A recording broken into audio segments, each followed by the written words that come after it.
చేసిరని చెప్పడమే కాకుండా thus by suppressing this report they facilitated to construct barrage at Medigadda and they indulged in this malicious act at the cost of huge public money and putting the economy of the state at stake. అంటే దురుద్దేశపూర్వకంగా రాష్ట్ర ప్రభుత్వం యొక్క ఖజానాను వీళ్ళు కొల్లగొట్టిందని చెప్పిండు. అదే కాకుండా ఏమన్నాడు అధ్యక్ష, the omission to consider the report of the experts committee cannot be inadvertent of or accidental also for the reason of the PowerPoint presentation made by the then Chief Minister on 31/3/2016 to the Assembly on the irrigation project of the state. వీరి గురించి 65వ పేజీలో ఒక మాట చెప్పిండు అధ్యక్ష, చాలా మంచి మాట చెప్పిండు. తెలంగాణలో సామెత ఉంది, సౌ బక్నాయక్ లిఖనా అని. ఏం చెప్పిండు అధ్యక్ష, Shri T Harish Rao has not denied in his evidence the submission of the report by expert committee on 7/4/2015 to the government.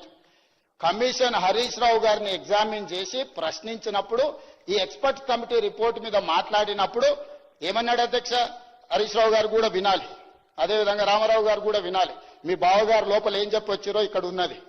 Shri T Harish Rao has not denied in his evidence the submission of the report by expert committee on 7/4/2015 to the government.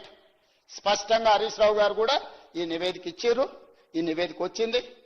కానీ మా మామ, మా బావమర్ది గారు ఈ దోపిడీకి పాల్పడాలని చేసి నేనేం చేయలేను అని నిస్సహాయతను పరోక్షంగా ఒప్పుకున్నాడని కమిషన్ రాసింది అధ్యక్ష.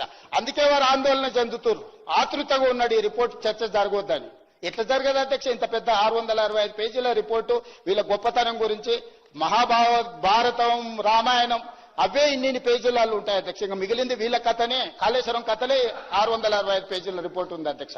హరీష్ రావు గారు మీరు ఎంత అబద్ధాలు చెప్పాలని ప్రయత్నం చేస్తే అంత నిజాలు బయటకు వస్తాయి, చర్చకు వస్తాయి.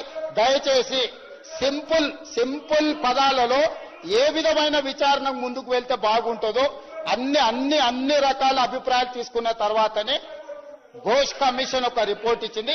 దీని మీద ఏ రకమైన విచారణకు వెళ్దామో మీరు సూచన చేస్తే బాగుంటుందని నా విజ్ఞప్తి చేస్తున్నా.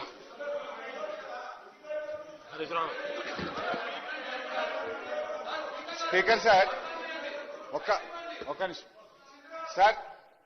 ముఖ్యమంత్రి గారు ఒక మాట ఏమన్నారంటే చర్చ జరగద్దని అంటున్నా అన్నారు. నేను ఐఎమ్ ప్రిపేర్డ్